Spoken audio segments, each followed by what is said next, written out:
पश्चिम बंगाल में चुनाव के दौरान अवैध बांग्लादेशी और रोहिंग्या घुसपैठियों का मुद्दा आपको याद होगा जोर शोर से उठा था और अब बीजेपी की शुभेंदु सरकार बनने के साथ ही इस पर एक्शन तेज है। सीएम शुभेंदु अधिकारी ने डिटेक्ट, डिलीट और डिपोर्ट पॉलिसी लागू करने के निर्देश दिए थे। इसके बाद बंगाल के सभी 23 जिला मजिस्ट्रेट को होल्डिंग सेंटर या दूसरे शब्दों में कहा जाए तो डिटेंशन सेंटर बनाने के निर्देश दिए गए थे। यहाँ पर अवैध घुसपैठियों की पहचान करने और उन्हें पकड़ने के निर्देश जारी हुए थे। सीएम शुभेंदु अधिकारी के आदेश के बाद राज्य में मालदा और मुर्शिदाबाद में 2 होल्डिंग सेंटर न सिर्फ बनकर तैयार हो गए बल्कि सिर्फ 48 घंटे के भीतर कई अवैध घुसपैठियों को पकड़कर उन्हें यहाँ रखा भी गया है। मालदा में 9 घुसपैठियों को रखा गया है जबकि मुर्शिदाबाद में 3 अवैध बांग्लादेशियों को रखा गया। इसके बाद पुलिस ने पकड़े गए लोगों की नागरिकता की जांच शुरू की। अगले 30 दिन के भीतर इन लोगों की नागरिकता की पहचान की जाएगी और फिर उन्हें डिपोर्ट कर दिया जाएगा। खास बात यह है कि इन लोगों की विदेशी अधिनियम के तहत गिरफ्तारी नहीं की गई। मालदा में इंग्लिश बाजार के सरकारी स्वयं सहायता समूहों के ट्रेनिंग सेंटर में ये होल्डिंग सेंटर बनाया गया है, जबकि मुर्शिदाबाद में लाल गोला में पदम भवन को सेंटर बना दिया गया है।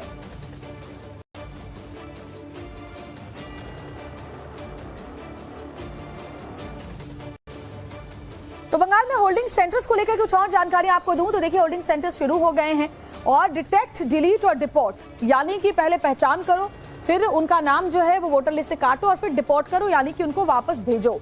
23 जिलों में होल्डिंग सेंटर बनाने के निर्देश शुभेंदु सरकार की तरफ से दिए गए थे। मालदा और मुर्शिदाबाद में 2 सेंटर्स इसको लेकर के देखिए बना भी लिए गए जिनमें कुछ घुसपैठियों को रखा भी गया है। अवैध नागरिकों को होल्डिंग सेंटर में रखा जाएगा, उनकी पहचान करने के बाद और फिर उनको यहां से डिपोर्ट किया जाएगा। गृह मंत्रालय के निर्देश पर घुसपैठियों की धरपकड़ का जो काम है वो लगातार चल रहा है, जारी है। और आपको इसके बारे में और जानकारी दें तो घुसपैठिया 30 दिन के भीतर डिपोर्ट कर दिए जाएंगे यानी कि बांग्लादेश वापस भेज दिए जाएंगे। जांच में घुसपैठिए पाए गए तो बीएसएफ को उन्हें सौंप दिया जाएगा अगर उनके पास वाजिब कागजात नहीं है। होल्डिंग सेंटर पर पुलिस और सीसीटीवी से बाकायदा निगरानी भी की जा रही है, पुलिस की भी वहां मुस्तैदी है और साथ ही साथ सीसीटीवी कैमरों से भी नजर रखी जा रही है इन अवैध घुसपैठियों पर। और उसके बाद इन्हें यहां पर रखा जा रहा है इस होल्डिंग सेंटर में, या जिसको कि आप डिटेंशन सेंटर समझ सकते हैं। 23 जिलों में इस तरह के होल्डिंग सेंटर बनाने के निर्देश शुभेंदु अधिकारी की तरफ से दिए गए थे और उसके बाद से ये काम बहुत ही तेजी के साथ आगे बढ़ता हुआ नजर आ रहा है। मालदा में सबसे पहला होल्डिंग सेंटर बन गया है और इसमें कुछ घुसपैठियों को रखा भी गया है, जिसके बाद उन्हें 30 दिन के अंदर अंदर डिपोर्ट कर दिया जाएगा यानी कि बांग्लादेश वापस भेज दिया जाएगा। और इसी बीच जिन लोगों को डर है वो खुद से ही हाकिमपुर के पास आपने देखा था कैसे परिवार लेकर के, सामान लेकर के बांग्लादेश में जाने के लिए तैयार बैठे हुए हैं।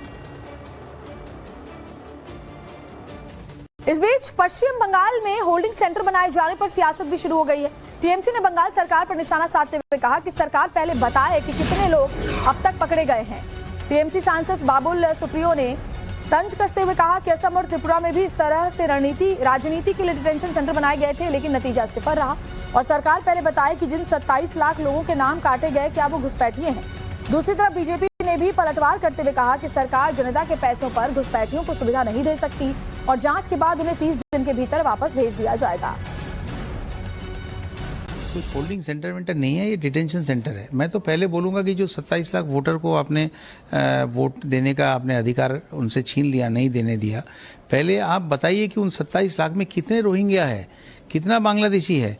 और अगर इसका प्रूफ आपके पास है कि ये रोहिंग्या या बांग्लादेशी है तो जैसे विदेश में हम देखते हैं कि उनको इमीडिएटली डिपोर्ट किया जाता है, वो क्यों नहीं कर रहे आप?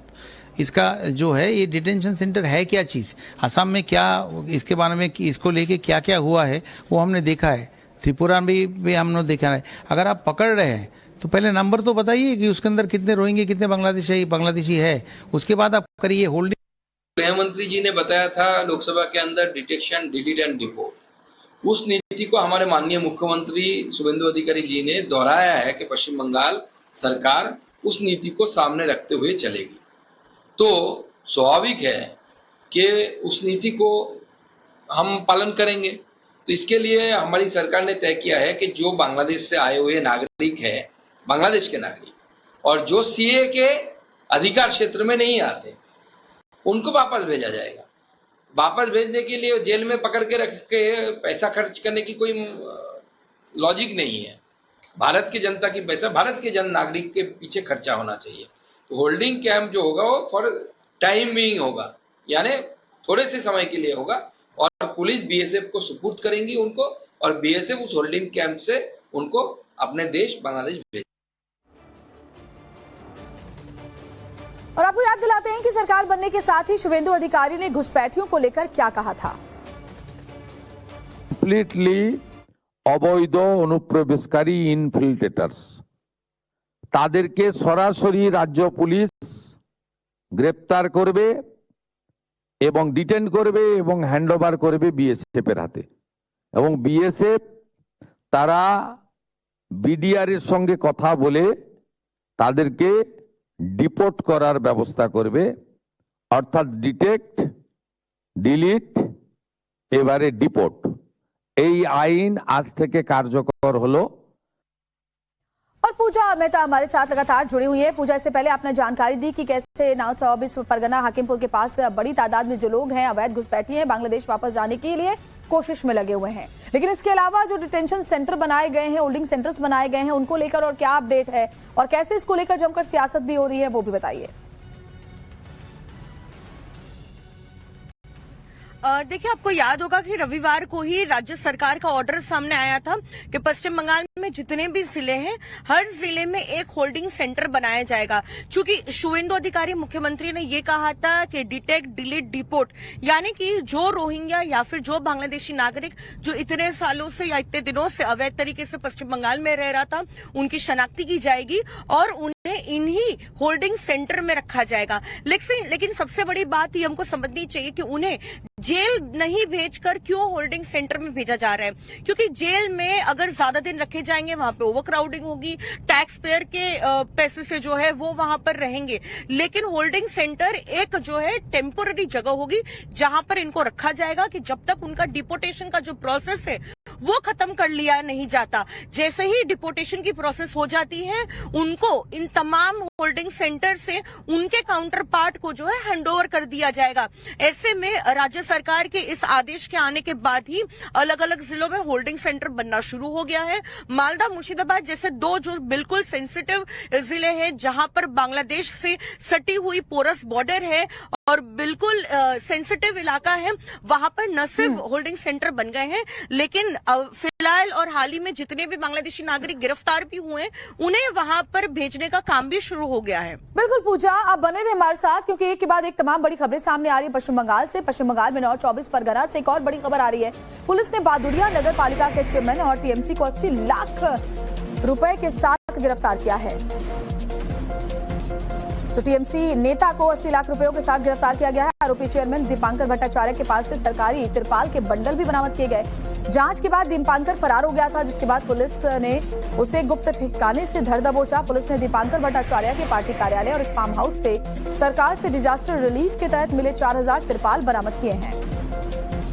तो 80 लाख कैश मिला है दीपांकर भट्टाचार्य से। इस मामले को लेकर जानकारी दे पूजा।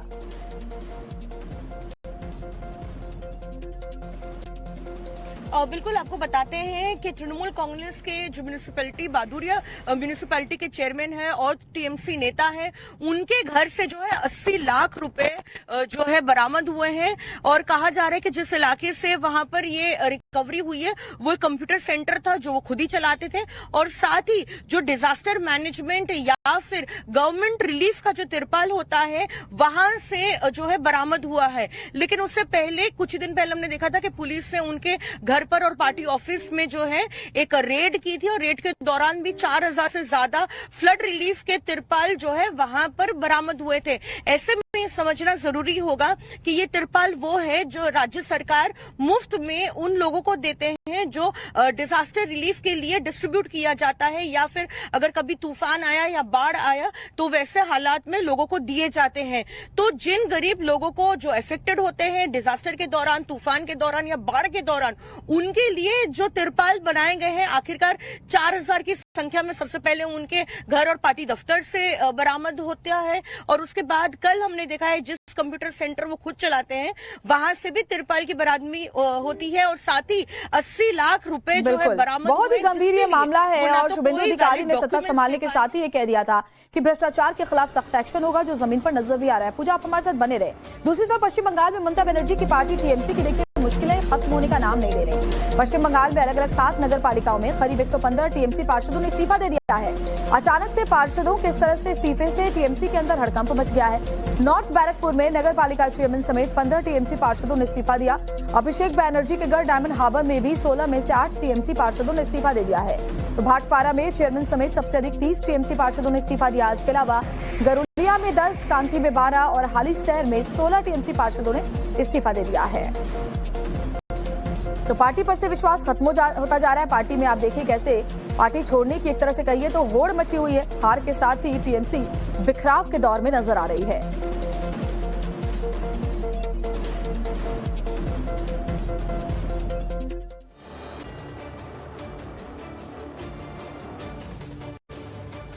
तो बंगाल में होल्डिंग सेंटर्स को लेकर कुछ और जानकारी आपको दूं तो देखिए होल्डिंग सेंटर्स शुरू हो गए हैं और डिटेक्ट, डिलीट और डिपोर्ट यानी कि पहले पहचान करो, फिर उनका नाम जो है वो वोटर लिस्ट से काटो और फिर डिपोर्ट करो यानी कि उनको वापस भेजो। 23 जिलों में होल्डिंग सेंटर बनाने के निर्देश शुभेंदु सरकार की तरफ से दिए गए थे। मालदा और मुर्शिदाबाद में 2 सेंटर्स इसको लेकर के देखिए बना भी लिए गए जिनमें कुछ घुसपैठियों को रखा भी गया है। अवैध नागरिकों को होल्डिंग सेंटर में रखा जाएगा, उनकी पहचान करने के बाद और फिर उनको यहां से डिपोर्ट किया जाएगा। गृह मंत्रालय के निर्देश पर घुसपैठियों की धरपकड़ का जो काम है वो लगातार चल रहा है, जारी है। और आपको इसके बारे में और जानकारी दें तो घुसपैठिया 30 दिन के भीतर डिपोर्ट कर दिए जाएंगे यानी कि बांग्लादेश वापस भेज दिए जाएंगे। जांच में घुसपैठिए पाए गए तो बीएसएफ को उन्हें सौंप दिया जाएगा अगर उनके पास वाजिब कागजात नहीं है। होल्डिंग सेंटर पर पुलिस और सीसीटीवी से बाकायदा निगरानी भी की जा रही है, पुलिस की भी वहां मुस्तैदी है और साथ ही साथ सीसीटीवी कैमरों से भी नजर रखी जा रही है इन अवैध घुसपैठियों पर। और उसके बाद इन्हें यहां पर रखा जा रहा है इस होल्डिंग सेंटर में, या जिसको कि आप डिटेंशन सेंटर समझ सकते हैं। 23 जिलों में इस तरह के होल्डिंग सेंटर बनाने के निर्देश शुभेंदु अधिकारी की तरफ से दिए गए थे और उसके बाद से ही ये काम बहुत ही तेजी के साथ आगे बढ़ता हुआ नजर आ रहा है। मालदा में सबसे पहला होल्डिंग सेंटर बन गया है और इसमें कुछ घुसपैठियों को रखा भी गया है जिसके बाद उन्हें 30 दिन के अंदर अंदर डिपोर्ट कर दिया जाएगा यानी कि बांग्लादेश वापस भेज दिया जाएगा। और इसी बीच जिन लोगों को डर है वो खुद से ही हाकिमपुर के पास आपने देखा था कैसे परिवार लेकर के, सामान लेकर के बांग्लादेश में जाने के लिए तैयार बैठे हुए हैं। इस बीच पश्चिम बंगाल में होल्डिंग सेंटर बनाए जाने पर सियासत भी शुरू हो गई है। टीएमसी ने बंगाल सरकार पर निशाना साधते हुए कहा कि सरकार पहले बताए कि कितने लोग अब तक पकड़े गए हैं। टीएमसी सांसद बाबुल सुप्रियो ने तंज कसते हुए कहा कि असम और त्रिपुरा में भी इस तरह से राजनीति के लिए डिटेंशन सेंटर बनाए गए थे लेकिन नतीजा सिफर रहा और सरकार पहले बताए कि जिन 27 लाख लोगों के नाम काटे गए क्या वो घुसपैठिए हैं। दूसरी तरफ बीजेपी ने भी पलटवार करते हुए कहा कि सरकार जनता के पैसों पर घुसपैठियों को सुविधा नहीं दे सकती और जांच के बाद उन्हें 30 दिन के भीतर वापस भेज दिया जाएगा। कुछ होल्डिंग सेंटर नहीं है, ये डिटेंशन सेंटर है। मैं तो पहले बोलूंगा कि जो 27 लाख वोटर को आपने वोट देने का आपने अधिकार उनसे छीन लिया, नहीं देने दिया, पहले आप बताइए कि उन 27 लाख में कितने रोहिंग्या है, कितना बांग्लादेशी है। और अगर इसका प्रूफ आपके पास है कि ये रोहिंग्या या बांग्लादेशी है तो जैसे विदेश में हम देखते हैं कि उनको इमीडिएटली डिपोर्ट किया जाता है, वो क्यों नहीं कर रहे आप? इसका जो है ये डिटेंशन सेंटर है क्या चीज़, असम में क्या इसके बारे में इसको लेके क्या क्या हुआ है वो हमने देखा है, त्रिपुरा में भी हमने देखा है। अगर आप पकड़ रहे हैं तो पहले नंबर तो बताइए कि उसके अंदर कितने रोहिंग्या कितने बांग्लादेशी है, उसके बाद आप करिए होल्डिंग। गृह मंत्री जी ने बताया था लोकसभा के अंदर डिटेक्शन, डिलीट एंड डिपोर्ट, उस नीति को हमारे माननीय मुख्यमंत्री शुभेंदु अधिकारी जी ने दोहराया है कि पश्चिम बंगाल सरकार उस नीति को सामने रखते हुए चलेगी। तो स्वाभाविक है कि उस नीति को हम पालन करेंगे। तो इसके लिए हमारी सरकार ने तय किया है कि जो बांग्लादेश से आए हुए नागरिक है, बांग्लादेश के नागरिक, और जो सीए के अधिकार क्षेत्र में नहीं आते उनको वापस भेजा जाएगा।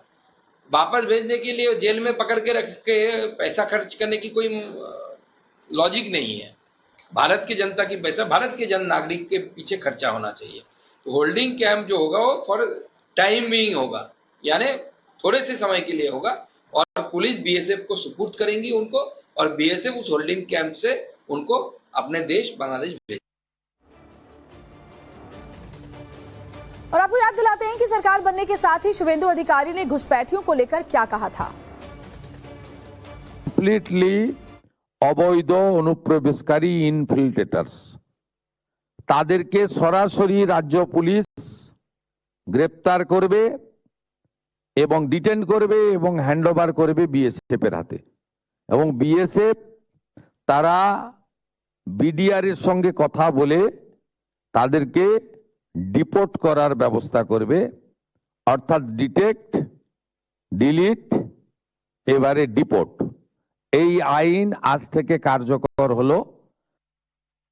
और पूजा मेहता हमारे साथ लगातार जुड़ी हुई है। पूजा, इससे पहले आपने जानकारी दी कि कैसे 24 परगना हाकिमपुर के पास बड़ी तादाद में जो लोग हैं अवैध घुसपैठी हैं, बांग्लादेश वापस जाने के लिए कोशिश में लगे हुए हैं। लेकिन इसके अलावा जो डिटेंशन सेंटर बनाए गए हैं, होल्डिंग सेंटर्स बनाए गए हैं, उनको लेकर और क्या अपडेट है और कैसे इसको लेकर जमकर सियासत भी हो रही है, वो भी बताइए।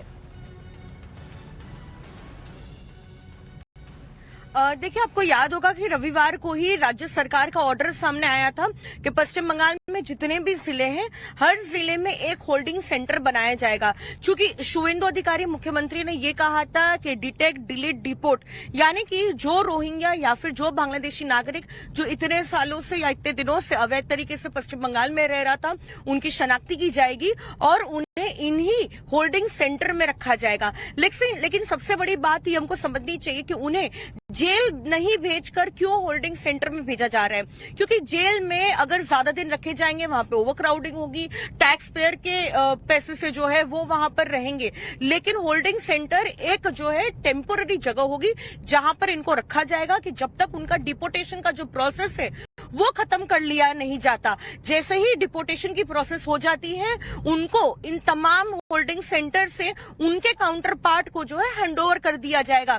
ऐसे में राज्य सरकार के इस आदेश के आने के बाद ही अलग अलग जिलों में होल्डिंग सेंटर बनना शुरू हो गया है। मालदा, मुर्शिदाबाद जैसे दो जो बिल्कुल सेंसिटिव जिले हैं, जहां पर बांग्लादेश से सटी हुई पोरस बॉर्डर है और बिल्कुल सेंसिटिव इलाका है, वहां पर न सिर्फ होल्डिंग सेंटर बन गए हैं, लेकिन फिलहाल और हाल ही में जितने भी बांग्लादेशी नागरिक गिरफ्तार भी हुए, उन्हें वहां पर भेजने का काम भी शुरू हो गया है। बिल्कुल पूजा, आप बने रहे हमारे साथ, क्योंकि एक के बाद एक तमाम बड़ी खबरें सामने आ रही है पश्चिम बंगाल से। पश्चिम बंगाल में 24 परगना से एक और बड़ी खबर आ रही है। पुलिस ने बादुड़िया नगर पालिका के चेयरमैन और टीएमसी को 80 लाख रुपए के साथ गिरफ्तार किया है। तो टीएमसी नेता को 80 लाख रुपयों के साथ गिरफ्तार किया गया है। आरोपी चेयरमैन दीपांकर भट्टाचार्य के पास से सरकारी तिरपाल के बंडल भी बरामद किए गए।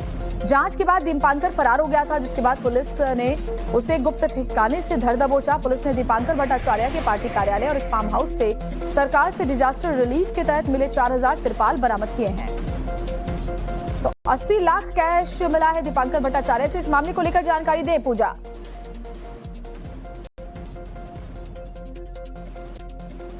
बिल्कुल, आपको बताते हैं कि तृणमूल कांग्रेस के जो म्यूनिसिपैलिटी बादुड़िया म्यूनिसिपैलिटी के चेयरमैन है और टीएमसी नेता है, उनके घर से जो है 80 लाख रुपए जो है बरामद हुए हैं। और कहा जा रहा है कि जिस इलाके से वहां पर ये रिकवरी हुई है वो कंप्यूटर सेंटर था जो वो खुद ही चलाते थे, और साथ ही जो डिजास्टर मैनेजमेंट या फिर गवर्नमेंट रिलीफ का जो तिरपाल होता है वहां से जो है बरामद हुआ है। लेकिन उससे पहले कुछ दिन पहले हमने देखा था कि पुलिस ने उनके घर पर और पार्टी ऑफिस में जो है एक रेड की थी, और रेड के दौरान भी 4000 से ज्यादा फ्लड रिलीफ के तिरपाल जो है वहां पर बरामद हुए थे। ऐसे में समझना जरूरी होगा कि ये तिरपाल वो है जो राज्य सरकार मुफ्त में उन लोगों को देते हैं जो डिजास्टर रिलीफ के लिए डिस्ट्रीब्यूट किया जाता है, या फिर अगर कभी तूफान आया या बाढ़ आया तो वैसे हालात में लोगों को दिए जाते हैं। तो जिन गरीब लोगों को जो अफेक्टेड होते हैं डिजास्टर के दौरान, तूफान के दौरान या बाढ़ के दौरान, उनके लिए जो तिरपाल बनाए गए हैं, आखिरकार 4000 की संख्या में सबसे पहले उनके घर और पार्टी दफ्तर से बरामद होता है, और उसके बाद कल हमने देखा है जिस कंप्यूटर सेंटर वो खुद चलाते हैं वहां से भी तिरपाल की बरामदगी होती है, और साथ ही 80 लाख रुपए जो है बरामद। बहुत ही गंभीर ये मामला है, और शुभेंदु अधिकारी ने सत्ता संभालने के साथ ही ये कह दिया था कि भ्रष्टाचार के खिलाफ सख्त एक्शन होगा, जो जमीन पर नजर भी आ रहा है। पूजा, आप हमारे साथ बने रहे। दूसरी तरफ पश्चिम बंगाल में ममता बनर्जी की पार्टी टीएमसी की देखिए मुश्किलें खत्म होने का नाम नहीं ले रही। पश्चिम बंगाल में अलग अलग 7 नगर पालिकाओं में करीब 115 टीएमसी पार्षदों ने इस्तीफा दे दिया है। अचानक से पार्षदों के इस तरह से इस्तीफे से टीएमसी के अंदर हड़कंप मच गया है। नॉर्थ बैरकपुर में नगर पालिका चेयरमैन समेत 15 टीएमसी पार्षदों ने इस्तीफा दिया। अभिषेक बैनर्जी के गढ़ डायमंड हार्बर में भी 16 में से 8 टीएमसी पार्षदों ने इस्तीफा दे दिया है। तो भाटपारा में चेयरमैन समेत सबसे अधिक 30 टीएमसी पार्षदों ने इस्तीफा दिया। इसके अलावा गरुड़िया में 10, कांठी में 12 और हाली शहर में 16 टीएमसी पार्षदों ने इस्तीफा दे दिया है। तो पार्टी पर से विश्वास खत्म होता जा रहा है। पार्टी में आप देखिए कैसे पार्टी छोड़ने की एक तरह से कहिए तो होड़ मची हुई है। हार के साथ ही टीएमसी बिखराव के दौर में नजर आ रही है।